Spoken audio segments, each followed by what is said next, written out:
Your house is worth whatever it's worth, right? Whoever sells it. Wrong. I'm Charlie.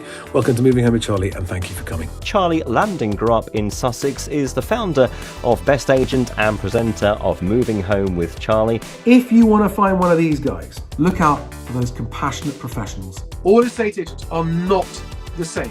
So Charlie, what would be your advice for people interested in buying new builds right now? Don't overpay. Do buy, but don't overpay. That's why I say disregard the guff. Read into the numbers and look, and it's buried. The bad news is buried in the small print, okay? Good evening, everyone. Welcome to the Property Press Awards. They may or may not be telling the truth, but you should form your own view. Get out and view, get out and view, get out and view. You cannot be in a position to make offers and have no offers accepted if you're not viewing. So be out there viewing. Pay attention to the back of the class. If you've not been watching my videos, I did one just a couple of days ago. Disregard the guff, guys. Good morning, everybody, and welcome to an unscheduled impromptu live stream on Moving Home with Charlie. I'm Charlie Lambden. I'd like to welcome all my new followers on all the platforms.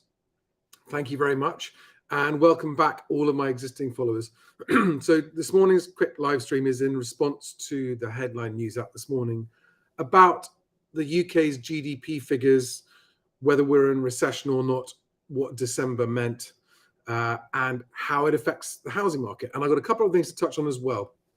I've got an update on, I got a fascinating news yesterday about how the ONS calculates the official house price figures, which is quite a shocking revelation, shockingly less accurate than I thought it was. And I've got a link to an article, which I've linked in the description below here, which is an American website talking about the UK, which is important because their opinion is impartial and it absolutely states everything that I've been trying to say for a while. So I'd like to read that. But first of all, without further ado, let us just quickly go over the government GDP figures that were released this morning. Okay, so this is the GDP monthly estimate, and this is really important today for UK December 2022, okay? And I'm just going to just quickly go to the main points here, and also just put me beside on the screen there. Right, so in December, GDP, the measure of our economy, fell by 0.5% compared to expectations of 0.3%. So it was worse than forecast. The UK economy contracted in December, worse than forecast. So that's just the month on month, okay? It contracted month on month from November to December, down by 0.5%. But looking at the broader picture, so for the 3 months to December, Q4, it was estimated to have been zero, flat. Didn't grow, didn't contract. Again, this is an estimate. But by being able to call it an estimate and be able to say that it was flat, they are able to say, therefore, we are technically not in recession. And that is the headline that's going on today, is not in recession. And the purpose of this video is to prepare all of you for the gaslighting guff that you're going to get from a lot of people in the moving and mortgage industry. Not all of them, but a lot of them are going to be going, we're not in recession. Everything's fine. It was a blip. Everything's going to be going up now. And it's really important that if you hear anyone saying that, you should say to them, but you do know that the economy actually contracted in December worse than expected, right? So although technically for a quarter it was zero, A, that was an estimate, and B, it was contracting in December. So just call out anyone that's doing gaslighting guff about, oh, we're not in recession. Technically, we are not in recession. This is technically true according to the ONS estimates. The services sector fell by 0.8% and output in consumer-facing services fell by 1.2%. That's a big drop in a month, right? Consumer-facing services dropped by 1.2%, which feeds into the business insolvencies situation that's happening. Production output grew by 0.3%. The main contributor to that growth was electricity, gas, steam, and air conditioning supply. Okay, So the construction sector was flat in December, and importantly, they're squeezing at the very end there. It was flat in December after a fall of 0.5% in November 2022, which is actually revised down from November's estimate last month. So the point is, I want to show you here, is that they do often revise things up and down. Some of them, like the point above, something was revised up slightly, something was revised down slightly. So I'm not saying that it's always revised down, but I'm saying it's often revised. Now, so December's figures are down worse than expected, but Q4 was 0, so we're technically not in recession. But no one who's paying attention would think that anything is looking really good right now. Now, I want to move straight on to this article. By the way, I've linked to that ONS page just below, so you can see it for yourself and read on more details. And I've also linked to this article, which I now want to share with you. Okay, this is really important. So this is a website called foreignpolicy.com. It's an American website. And one of my followers, Santiago on Twitter, thank you very much, kindly sent me a link to this article yesterday. And I couldn't believe when I read it, just how well it's stated. I'm not going to read the whole thing now, but I want to read one point to you. I do urge you all to read this because it is an impartial external look at Britain's economy. And the headline summed it up perfectly. We are much worse off than we understand. And it explains the reasons in there and just why we're so badly off, okay? And let me just get down to one.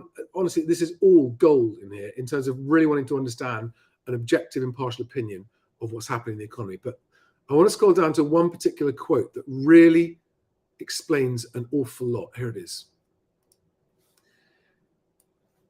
So it talks about how the United Kingdom remains one of the most unequal developed countries to this day, according to so that's income inequality, right? But this is the phrase I wanted to read to you. In a very unequal society, people with the influence to sustain narratives, journalists, tend to be insulated from what is happening to most of the population, and economists and analysts as well included in this, right? Many individuals, journalists, analysts, economists, genuinely think the country's economic situation is better than it is because their personal circumstances are strong. They are among the higher earners and have wealth to cushion themselves against risk. Okay, so what they're saying there is that the economists and the analysts and the journalists reporting the economy genuinely think the country's economy is better than it is because their personal circumstances are strong. Right? I have been trying to say this, but not as well as that for quite a long time, which is why I think those of you who think that the mainstream media is negative are going to find this an amazing comment or an unbelievable comment. But this is why I think actually things are far worse than people realize. In that article, please go and read that article. I have a link to it. It's also on Twitter. Now, I did a poll. Here we are. I did a poll. Let's share this tab on YouTube. And I said, considering the recession we are just entering, and based on media reporting, the Bank of England and OBR forecasts, do you think the recession will be technical recession so small as to be unnoticeable? What recession? A blip, 3%. 9% of you said a recession, but not as bad as the Bank of England forecasts. 11% said as bad as they're forecasting, but no worse. No better, they're right. But a total of nearly 80%, more than 75% of you thought that it's going to be worse than forecast, or they're completely wrong, it'll be the worst in living memory. Now, I'm not saying who's right or who's wrong here, because technically, if you're saying that we're not in a recession, what recession? Technically, you're right. I think next month it might be revised and we will have been in a recession. But a lot of you, and I get my followers are not a neutral representation of society. I get that. And there tends to be bias amongst my followers towards the opinions that I express. So I'm not saying this is representative of the public, but I'm glad to see it because I'm glad to see a growing number of people who do understand that things.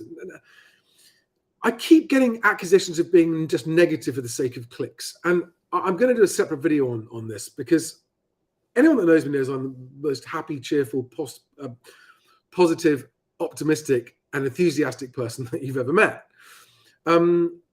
The negativity, or me projecting how bad I think things are going to be, is designed to help protect people from making a massive life mistake. Okay, which I think is a positive thing. It's a positive reason to talk about negative stuff. But there we are. So a lot of you think it's going to be worse than forecast, and nearly 40% of you think it's going to be the worst recession in living memory. We'll see. We'll see.